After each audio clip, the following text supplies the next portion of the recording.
Assalamu alaikum warahmatullahi wabarakatuh.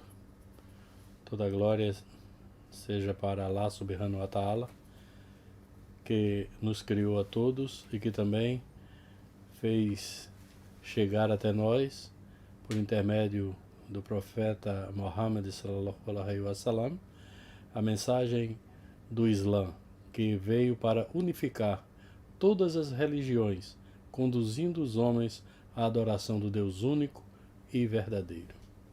Durante cerca de 21 anos estive ligado à fé evangélica e trabalhei na igreja inicialmente como pregador itinerante no Nordeste brasileiro, mais focado no estado da Paraíba, que era o meu estado, pregando em diversas cidades. E em determinado momento ascendi aos cargos mais importantes da igreja, fui consagrado presbítero da igreja, fui consagrado evangelista e por fim pastor. E nessa caminhada cheguei a me tornar presidente de um campo da Igreja Evangélica Assembleia de Deus, lá na cidade de João Pessoa, na Paraíba, onde durante 10 anos estive à frente desse campo e pude assistir ao crescimento da igreja, onde nós tínhamos cerca de 17 igrejas montadas naquele estado e também no estado de Pernambuco. A palavra muçulmano, ela tem sido muito desvirtuada durante séculos. Mas ser muçulmano nada mais é do que demonstrar a crença no Deus único. E Jesus é muçulmano exatamente porque esta é a mensagem que ele traz e que está registrada nos evangelhos.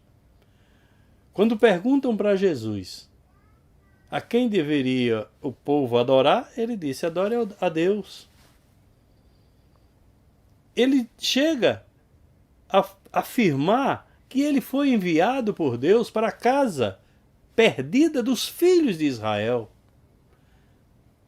Jesus, ele leva todas as pessoas a pensarem no momento atual que viviam, de desvio da adoração ao Deus único, pois o povo daquela época, o povo judeu, estava vivendo um período de idolatria, um período em que eles haviam trocado a adoração do Deus vivo, do Deus único e verdadeiro, por outros deuses. Então Jesus vem com essa missão de quebrar aquele sistema religioso e trazer um sistema, ou fazer voltar o sistema antigo, que era o da adoração do Deus único.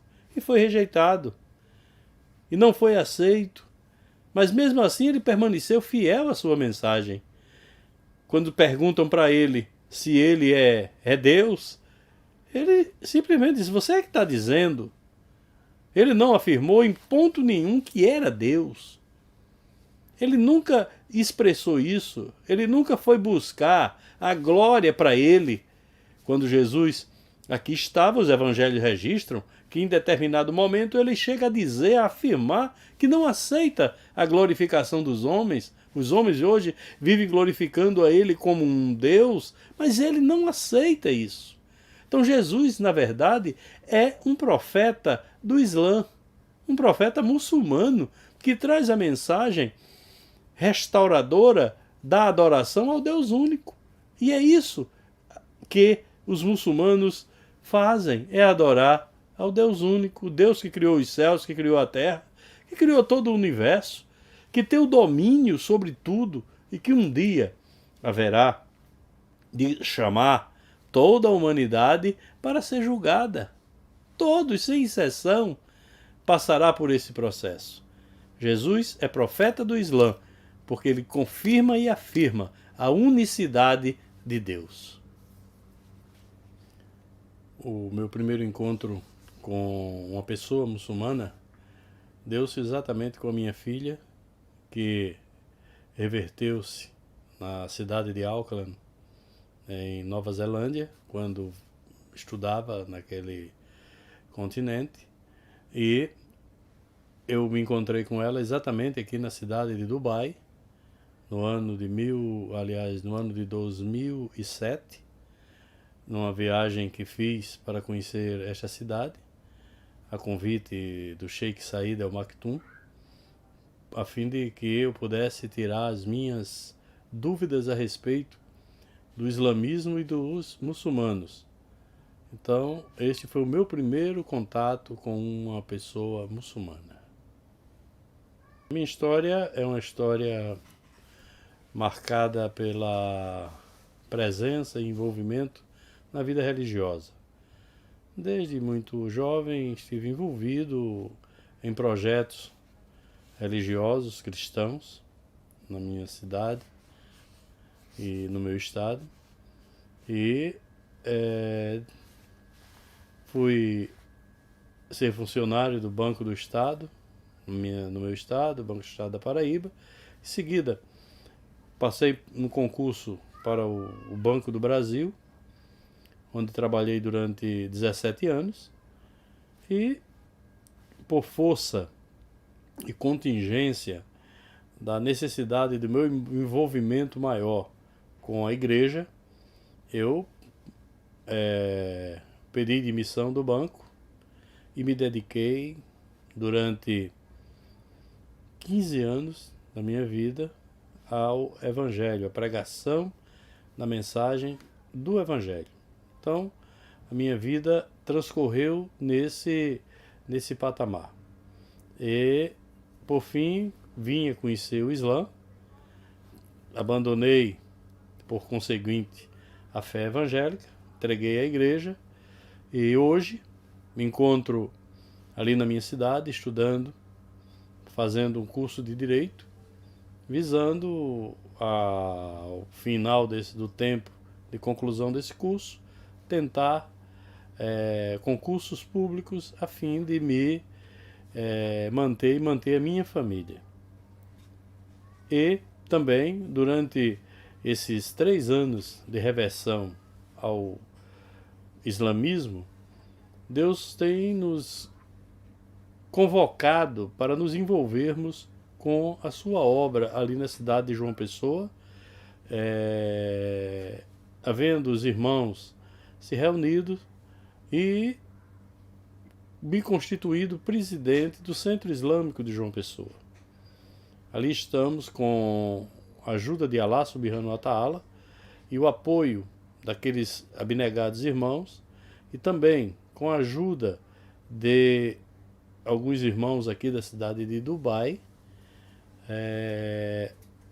fazendo esse trabalho. Conseguimos adquirir um prédio, uma casa, onde nos reunimos, onde estamos ali adorando ao Deus único e divulgando a palavra revelada ao profeta Muhammad sallallahu alaihi wasallam por Deus através do anjo Gabriel.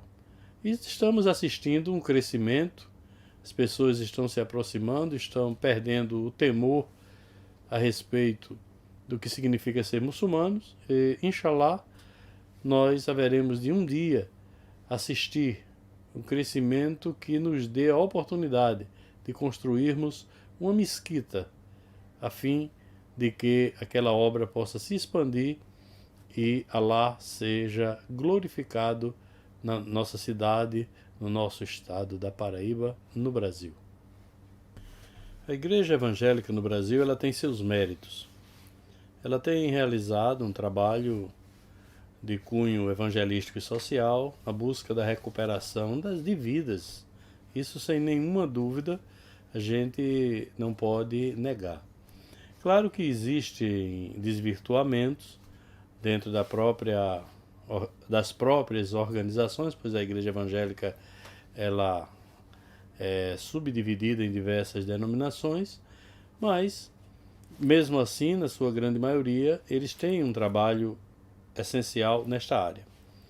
A Igreja Evangélica no Brasil, como em todo o mundo, tem esta perspectiva de fazer de Jesus Cristo, o profeta do Islã, um Deus.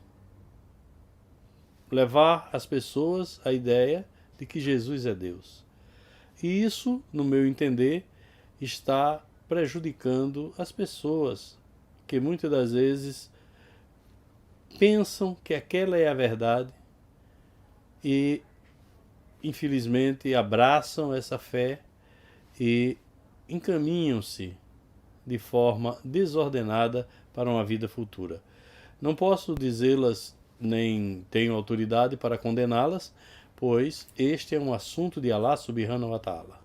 Pois na mesma revelação alcorânica, ele diz que isto é um assunto dele, que ele julgará a cada um.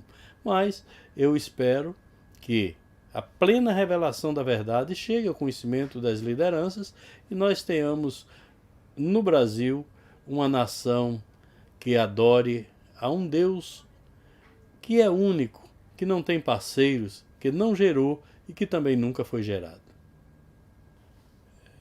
Do meu conhecimento no Brasil, 2 pastores que se reverteram ao Islã. Um é o pastor Ismail, que era pastor das Assembleias de Deus em Pernambuco, e hoje é um sheikh que trabalha na cidade de São Paulo, Sheikh Ismail. Também recentemente eu conheci um pastor, um ex-pastor lá na cidade de São Paulo, pastor Daniel, que se reverteu ao Islã há cerca de um ano e que hoje trabalha no Centro de Divulgação do Islã para a América Latina, o CEDIAL, lá na cidade de São Paulo e São Bernardo do Campo. E recentemente eu tive a notícia de que um padre na cidade de Florianópolis, ele fez a sua reversão. Assisti isso através do YouTube, um trabalho dos irmãos do Islam Boy, lá na cidade de Florianópolis, divulgado no YouTube. E esse padre, em um aeroporto, ele fazia a sua reversão e dá também o seu testemunho. Então, essas pessoas não conheço mais, talvez tenha muito mais, eu não tenha ainda conhecimento. Mas a minha esperança é que muitos possam chegar a esse reconhecimento da unicidade divina, do Deus único que criou os céus e criou a terra, e nós tenhamos no Brasil uma grande comunidade islâmica para que a glória de Allah subhanahu wa ta'ala se derrame sobre aquela nação. A questão do preconceito, ela é uma questão bastante arraigada no ser humano. Não conheço muito bem, dentro do Islã, preconceitos com relação ao cristianismo. Se existe, é algo localizado, mas não é do meu conhecimento. Os muçulmanos que tenho o privilégio de conhecer até hoje são pessoas que seguem o Alcorão, a Sunna do profeta sallallahu alaihi wasallam, e portanto não se prendem a nenhum preconceito contra nenhuma religião. Estão sempre de braços abertos e de coração aberto para o diálogo. Já com relação ao cristianismo, eu posso falar porque vivi aquela realidade durante muitos anos. Fui um combatente não somente da religião islâmica, mas de qualquer outra religião que se levantasse contra o cristianismo. Então eu vejo que no cristianismo existe essa forma de se trancar, de se prender e achar que a revelação divina foi apenas privilégio de cristãos e de judeus.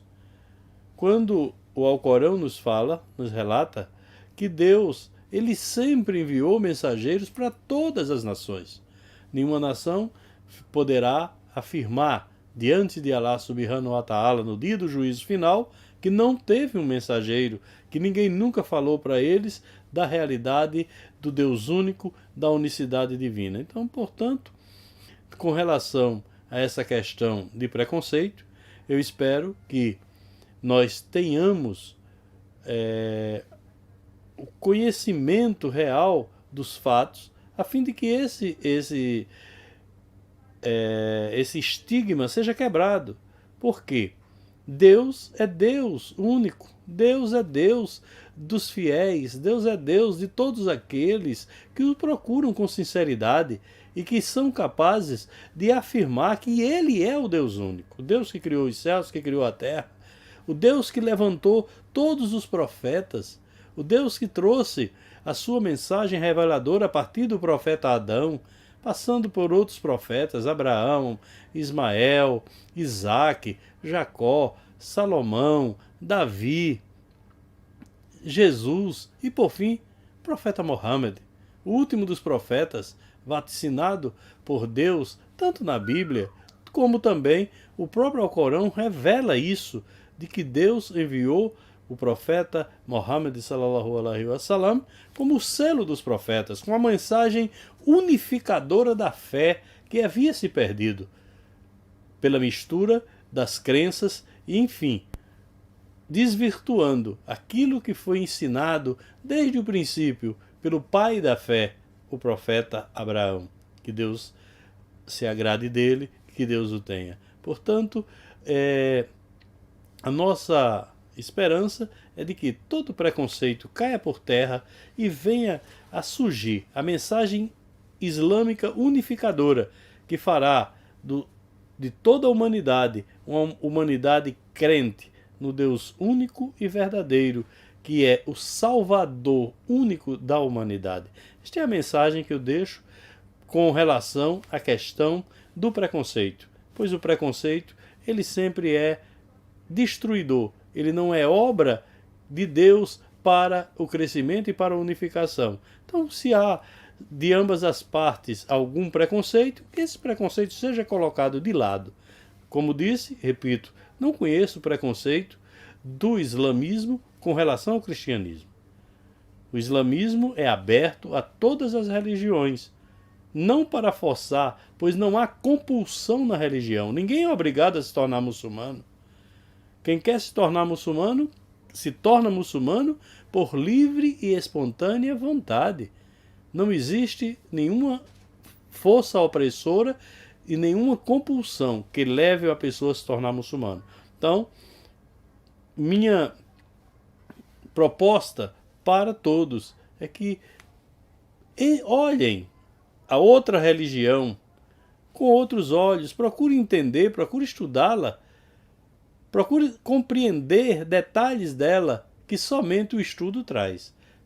Portanto, meus diletos amigos e ouvintes, a minha esperança é verdadeiramente de poder, naquele grande dia, assistir à vitória do bem, a vitória de Alá e todos os seus escolhidos e reservados por ele para o paraíso, juntos, adentrando naquele dia festivo de comemoração universal da grandiosidade do Deus único, que une e que eleva o ser humano que ele criou com tanto amor. Que o povo brasileiro, que é um povo por excelência religioso, passe a ver no livro sagrado dos muçulmanos, o Alcorão, um livro revelado por Deus. Pois os muçulmanos têm na Bíblia Sagrada um livro revelado por Deus. Portanto, fazer essa objeção ao livro sagrado dos muçulmanos é fazer uma objeção a Deus. É querer dizer que Deus está sujeito a revelar apenas a quem as pessoas querem. E Deus revelou a sua vontade através dos seus profetas.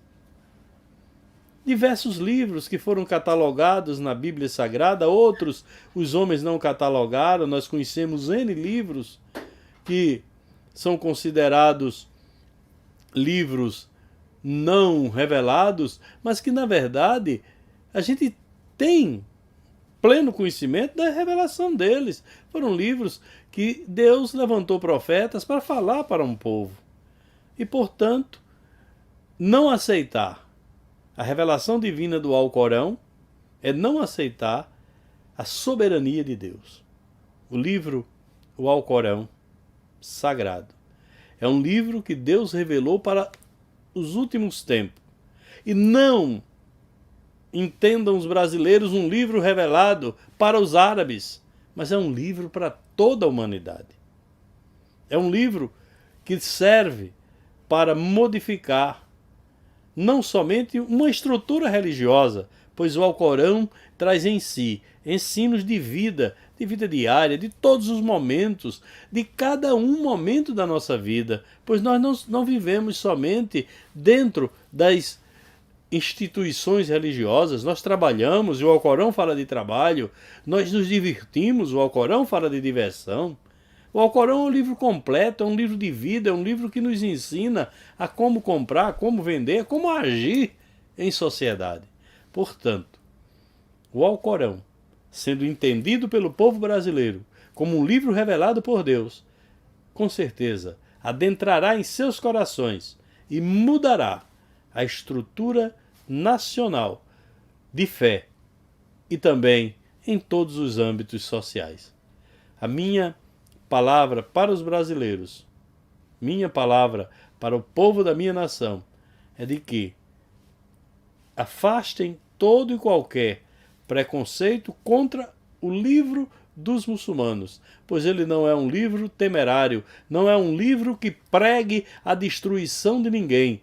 É um livro que conta histórias de fatos que aconteceram, mas é um livro que mostra que a paz deve ser sempre buscada, pois é na paz que a unidade das pessoas faz e traz progresso para toda a humanidade. Que Deus abençoe, que Allah, Subhanahu wa Ta'ala, abençoe a nação brasileira, que Allah se apiede de nós e nos conduza dia a dia a sua senda, a senda reta, a senda dos que ele agracia. O Alcorão é um livro altamente emocionante. Em diversos pontos, o Alcorão refere-se a passagens bíblicas. Em diversos pontos, o Alcorão traz realidades que estavam obscuras na revelação bíblica e traz esclarecimentos. Mas, como a pergunta me é feita a respeito de qual dos versos ou qual dos hadizes me mais emocionam, eu posso afirmar com toda convicção que, para mim, o verso ou a surata que mais me toca, pois ela me toca toda, por completa, é a surata Al-Fatiha. Eu vejo na surata da abertura, que não foi a primeira revelada ao profeta Muhammad sallallahu alaihi wasallam, mas foi colocada como a primeira, como uma revelação plena de todo o Alcorão. Ela mostra a unicidade de Deus. Ela mostra também como nós devemos viver. Mostra o processo do julgamento final. Mostra o nosso pedido a Deus para que nós não caminhemos nas mesma direção dos insensatos, mas que Ele, o próprio Allah Subhanahu wa Ta'ala, nos guie à senda reta, a senda daqueles que Ele agracia. Então, para mim, no meu entender, Al-Fatiha é o texto alcorânico que mais me emociona. Sabemos que durante 17 vezes, todo dia, o muçulmano a repete. E cada vez que estou orando, que falo para Deus em oração, a recitação da Al-Fatiha, me sinto altamente privilegiado por estar sendo conduzido pela senda reta, pela senda daqueles que Ele agracia. Bismillahirrahmanirrahim. Alhamdulillah Rabbil Alamin. Ar-Rahman Ar-Rahim Malik Yawmiddin. Iyyaka na'budu wa iyyaka nasta'in. Ihdina sirata mustaqim. Sirata ladina an'amta alaihim. Ghayril maghdubi alaihim waladdallin. Amém.